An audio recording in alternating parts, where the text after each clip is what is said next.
stol potisnemo od mize. Z desno roko preko naslonjala naredimo rotacijo trupa v desno. Enako storimo v drugo smer.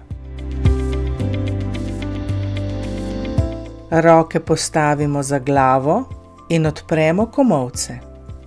Nato pa upognemo trup v klobčič. Med gibanjem enakomerno dihamo. Hrbet lahko raztegnemo stoje. Z rokami se naslonimo na naslonjalo stola in prepognemo proti tlom. Glava je med iztegnjenimi rokami, izvedemo tudi rotacijo v desno in levo. Primemo se za nard in iztegnemo nogo nazaj.